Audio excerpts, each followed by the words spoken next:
سب سے پہلے علی زمان آپ کو اور پشاور ہائی کورٹ بار کی الیکشن جیتنے پہ آپ کی ڈسٹرکٹ بار کی الیکشن جیتنے پہ آپ کی اور آپ کی ٹیم کو مبارک دیتا ہوں، اور میں امید رکھتا ہوں کہ جو 14 مئی کو ہائی کورٹ بار ایسوسی ایشن کا الیکشن ہوگا اس میں آپ پوری طرح شرکت کریں گے اور انشاءاللہ اسی طرح جیتیں گے جس طرح آپ نے پشاور ڈسٹرکٹ بار کی الیکشن جیتی۔ دیکھیں، میں آپ کے میں نے درخواست کی کہ آج میں اپنی وکیلوں کو ملوں، اور اس کی وجہ ہے کہ جو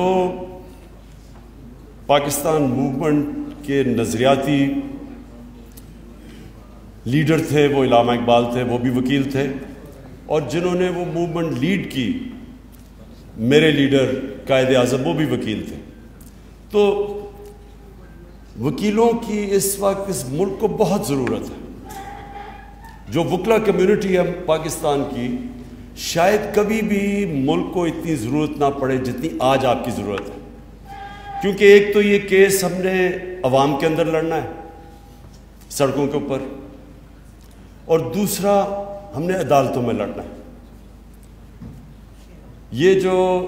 سپریم کورٹ بار ایسوسی ایشن کی جو میں نے عدالت میں ان کی جو پرفارمنس دیکھی، جس طرح انہوں نے ایک سازش کا پورا حصہ بنے، اس کی پوری سپورٹ کی جا کے سپریم کورٹ میں، یعنی مجھے اتنا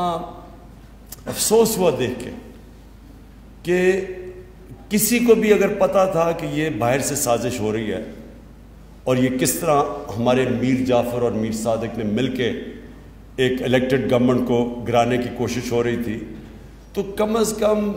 وکلا کو تو سب سے زیادہ شعور ہونا چاہیے تھا۔ لیکن سپریم کورٹ بار ایسوسی ایشن کی جو عدالت میں کھڑے ہو کے،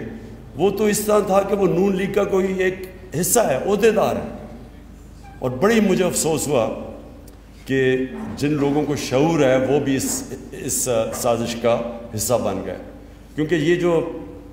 مراسلہ تھا یا جو سائفر تھا جس کے اوپر یہ سارا سازش سامنے آئی، جو باہر کے ان کا جو انڈر سیکرٹری تھا اور ہمارے ایمبیسڈر کے بیچ میں جو گفتگو تھی، تو وہ تو ہم نے جب ایک دفعہ منظر عام پہ لے آئے تو سب کو پتہ چل جا رہا تھا کہ یہ رجیم چینج باہر سے کیا جا رہا ہے، اور اندر سے یہ ملے ہوئے تھے ان کے ساتھ۔ زیادہ تر تو ان کی جماعتوں کو نہیں پتہ، جتنی بھی جماعتیں ان کی سپورٹ کر رہی ہیں زیادہ تر تو ان کو نہیں پتہ، اس لیے ہم نے پارلیمنٹ کی جو سیکیورٹی کمیٹی میٹنگ تھی اس میں ان سب کو دعوت دی کہ آپ کو ہم دکھاتے ہیں یہ مراسلہ، لیکن وہ خود آئے نہیں، کیونکہ ان کے لیڈرز کو تو پتہ تھا، انہوں نے منع کر دیا۔ شہباز شریف تو اس کا پورا اور نواز شریف حصہ تھا، آصف زرداری پورا حصہ تھا، تو ان کو تو پتہ تھا کیا ہے، لیکن باقی لوگوں کو انہوں نے منع کر دیا، تو اس لیے زیادہ تر لوگ انجانے میں اس سازش کا حصہ بن گئے۔ لیکن جو میں ایکسپیکٹ کرتا تھا کہ ہماری جو ٹاپ لیگل باڈی ہے اس کو تو کم از کم اس میں سمجھ آنی چاہیے تھی کہ کتنی بڑی سازش ہے، بہرحال انہوں نے اس کے باوجود اس کا حصہ بنے۔ ابھی جو آگے ہم نے لڑنا ہے یہ عدالتوں میں بھی لڑنا ہے اور سڑکوں پہ بھی لڑنا ہے، اور اس کے لیے میں اپنی ساری جو پاکستان کی وکلا کمیونٹی ہے اس سب کو میں آرگنائز کر رہا ہوں۔ آپ نے سب سے پہلے میری آپ سے ملاقات ہوئی، کل انشاءاللہ لاہور میں وکیلوں کو مل رہا ہوں۔ ہماری ساری کوشش یہ ہے کہ یہ اس طرح کی وکیلوں کی بھی تحریک چلے جس میں نے پوری شرکت کی تھی، جو کہ ایک وقت پہ آزاد عدلیہ کے نام پہ جو ہماری تحریک چلی تھی جنرل مشرف کے دور پہ، میں چاہتا ہوں اس طرح کی تحریک پھر سے وکیل چاہے۔ اور دوسری چیز، یہ جو الیکشن کمشنر ہے، کبھی بھی پاکستان میں نے اتنا جانبدار الیکشن کمشنر نہیں دیکھا جو موجودہ بیٹھا ہوا ہے۔ پہلے تو الیکشن کمیشن کمپلیٹ ہی نہیں ہے، تو سارے فیصلے یہی کرتا ہے، اور جس طرح یہ تحریک انصاف کو کوشش کر رہا ہے کہ اس کو ہر قسم کا نقصان پہنچایا جائے، یہ جو فورن فنڈنگ کیس ہے، فورن فنڈنگ کیس کیا ہے کہ بیرون ملک پاکستانیوں نے ہمیں پیسے بھیجے، جو کہ ہمیں ملک چلا رہے ہیں۔ آج اگر ملک چل رہا ہے تو بیرون ملک پاکستانیوں کے پیسے پہ چل رہا ہے۔ 31 ارب ڈالر انہوں نے باہر سے بھیجا ہے، وہ نہ بھیجیں تو سوچیں گے آئی ایم ایف سے صرف 6 ارب ڈالر ہم نے ہم نے قرضہ لیا، انہوں نے 31 ارب ڈالر بھیجا ہے، تو اس پہ تو پاکستان چل رہا ہے، تو ہماری بھی بہت بڑی بیرون ملک پاکستانی ہماری بہت بڑی سپورٹ ہے۔ تو یہ جو اس وقت ہو رہا ہے، یہ جو الیکشن کمیشن کر رہی ہے کہ باقی دو پارٹیز کے کیس نہیں سن رہی، سپریم کورٹ نے کہا کہ تینوں کے اکٹھے سنو، ان کے سن نہیں رہی اور ہمیں بار بار کٹہرا میں کھڑا کیا ہوا ہے، اور تاثر یہ دی جا رہا ہے کہ جی تحریک انصاف نے کوئی بہت غیر قانونی چیز کی ہے، جو نہیں کی، جو ثابت ہو جائے گا جب بھی ہمارے سب اکٹھے مل کے کیسز سنے جائیں۔ لیکن میں یہ چاہتا ہوں کہ آپ کی مجھے ہیلپ چاہیے ہوگی، یہ جو الیکشن کمیشن کے اوپر بھی، اور پھر یہ جو ابھی شہباز شریف ہم یہ عدالت میں جا رہے ہیں کہ 16 ارب روپے کے ان کے اوپر جو کیسز بنائے تھے وہ ایف آئی اے نے بنائے تھے، جو انہوں نے نوکروں کے نام پہ پیسہ لیا ہوا ہے۔ اب یہ اقتدار میں آ کے سب سے پہلے جتنے آفیسرز انویسٹیگیٹنگ تھے ان کو فارغ کر دیا۔ یہ کیسے ہو سکتا ہے؟ یہ کہیں بھی دنیا کے اندر قانون میں آپ جانتے ہیں کانفلکٹ آف انٹرسٹ ہوتا ہے۔ اگر آپ کے کیسز ہیں، آپ کیسے اس ادارے میں مداخلت کر سکتے ہیں؟ اس کے لیے بھی ہم عدالت میں جا رہے ہیں اور آپ کی بھی ہمیں مدد چاہیے ہوگی، کیونکہ یہ تو ایک ایف آئی اے ایک ڈسٹرکشن ہے۔ اس کے بعد تو ایف آئی اے کبھی بھی کسی طاقتور کے خلاف جرت نہیں کرے گا کیس کرنے کا۔ کوئی بھی طاقتور، کوئی F B R, F I A, NAB, یہ سب ڈریں گے طاقتور لوگوں کے خلاف قانونی کارروائی کرتے ہوئے، کیونکہ ان کو ڈر ہوگا انتقامی کارروائی، بعد میں انتقام بھی آ جائے گا۔ اس لیے اس پہ بھی ہم انشاءاللہ آپ سے ان ٹچ ہوں گے، آپ کو بھی علی زبان ہم آپ کو بتائیں گے کہ ہمیں کرنا کیا ہے، کیونکہ دیکھیں یہ میں پھر سے بتاتا ہوں، یہ تحریک انصاف کی جنگ نہیں ہے، یہ پاکستان کی جنگ ہے۔ یہ اگر ہم نے قبول کر لیا، یہ جو انہوں نے ہمارے اوپر مسلط کیا سازش کے ذریعے، تو پہلے تو سب سے پہلے یہ یاد رکھیں کوئی امریکہ کے سامنے ان کی دھمکی کے سامنے نہیں کھڑا ہوگا۔ سارے پرائم منسٹر جن کو کرسی کا شوق ہے وہ تو ڈریں گے کہ کبھی بھی ہمیں ہٹا سکتے ہیں، تو وہ ہر ان کی بات مانیں گے۔ یہ بہت بڑا ملک کو آگے جا کے نقصان پہنچے گا اگر یہ کامیاب ہو جاتے ہیں، اور یہ ہر ان کی وہ بات مانیں گے جو ادھر سے حکم آئے گا۔ اب یہ جو امریکہ کی جنگ میں ہم نے جب شرکت کی تو کیا ہوا تھا؟ مشرف کو دھمکی آئی تھی باہر سے، اس نے ایک دھمکی دی کہ ہم تمہیں انگریزی میں we will bomb you into stone age, ان کا ایک رچرڈ آرمسٹیج تھا، اس نے ایک دھمکی دی،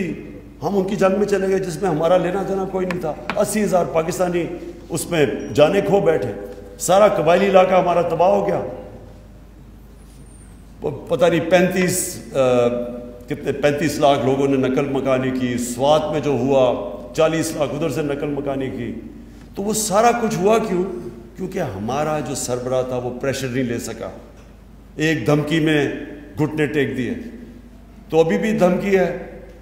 ابھی بھی انہوں نے کہا کہ یہ چاہتے تھے کہ یہاں بیسز ہوں افغانستان کے اوپر ڈرون اٹیکس کے لیے۔ تو جو ایک دفعہ ہم نے یہ اپنے ملک کو تباہ کر چکے ہیں، ہم کیوں ان کی جنگ میں پھر سے شامل ہوں؟ اور پھر ان کی یہ بھی کوشش ہے کہ جو وہ کہیں ہم کریں۔ اب روس سے ہمیں 30% کم قیمت پہ تیل مل رہا تھا، 30% کم پہ گندم مل رہی تھی، ہم نے اس وقت 20 لاکھ ٹن گندم امپورٹ کرنی ہے، روس سے 30% کم قیمت پہ مل رہی تھی۔ آگے گیس کا پرانا کانٹریکٹ چل رہا ہے جو ہم سائن کریں کیونکہ ان کے پاس گیس بڑی سستی ہے، تو وہ ادھر سے حکم کرتے ہیں کہ جی آپ یہ نہیں کر سکتے۔ ہندوستان کو انہوں نے کہا، آگے ہندوستان ان کا اسٹریٹجک الایا، پھر بھی انہوں نے ریفیوز کر دیا کہ ہماری جی انڈیپینڈنٹ فارن پالیسی، اور ہم جو نہ 3 میں نہ 13 میں ہمیں دھمکیاں دے رہے ہیں۔ اور یہ جو آپ اوپر اب انہوں نے پتلے بٹھا دیے ہیں، کیونکہ ان کی اربوں ڈالر باہر پڑے ہوئے ہیں ان سارے خاندانوں کے، یہ کبھی بھی ان کے سامنے نہیں کھڑے ہوں گے، کیونکہ وہ جو روسی ہیں، جو روسی بڑے بڑے بزنس مین جن کو اولیگارکس کہتے ہیں، ان کے سب کے ضبط کر رہے ہیں پیسے اب جو مغربی بینکوں میں پڑے ہوئے ہیں یا آف شور اکاؤنٹس میں پڑے ہوئے ہیں یا ان کی جائیدادیں ہیں، تو ان کو بھی یہی ڈر لگا ہوا ہے کہ یہ ناجائز پیسہ ہے، یہ کبھی ثابت ہی نہیں کر سکتے کہ پیسہ آیا کدھر سے، تو اس لیے یہ کبھی سٹینڈ نہیں لیں گے، اس لیے ان کو لے کے آئے ہیں۔ اپنے ملک میں ایک آدمی، کوئی بھی آدمی ضمانت پہ ہو کرپشن پہ، اس کو کوئی نوکری، چپڑاسی کی نوکری نہیں مل سکتی اس ملک میں، اور ہمارے اوپر پرائم منسٹر اور ساری کیبنٹ تھوپ دی ہے۔ تو میں آپ سے آخر میں یہ کہنا چاہتا ہوں کہ دیکھیں، مجھے اس وقت پاکستان کے وکیلوں کی ضرورت ہے. آپ نے سب نے میرے ساتھ چلنا ہے. اپنے ملک کی سید تختہ بار بھی ہم نے جیتا ہے 20 سال. اچھا ندیم شاہ. اچھا ندیم ہے یا ندیم شاہ؟ ندیم شاہ. اچھا ندیم مبارک ہو آپ کو بھی تخت بھائی بار ایسوسیشن کی جیتنے کی. اچھا 18 سال. میں یہ چاہتا ہوں کہ دیکھیں پہلے تو شرکت ضرور کریں ہر جگہ. اس وقت اپنی ہماری صحیح معنی میں منظم کریں اپنی وکلا تنظیموں کو, لیکن سارے اپنے ملک میں وکیلوں کو تیار کریں. جو ہمارے نئی بھی ہیں نا, جو دوسرے بھی ہیں, ان سے بھی بات چیت کریں, کیونکہ وہ بھی ان کو بھی خوف ہوگا کہ کرپٹ غلام امریکنوں کے غلاموں کے نیچے اپنا ملک کا ہم ان کے نیچے اگر ہم چلیں گے تو وہ سارے ملک کو نقصان ہے. تو اس لیے میں نے کہا تھا محمود خان کو اور شاہ فرمان کو کہ ضرور میری آج وکلا سے میٹنگ کروائیں, اور ہم تاکہ آگے یہ جو آنے والی تحریک چل رہی ہے اس میں آپ پوری طرح شرکت کریں, اور اسی طرح کی شرکت جس طرح آپ نے وہ بہت بڑی وکلا تحریک پہ کی تھی جو آزاد انڈیا کے لیے. شکریہ.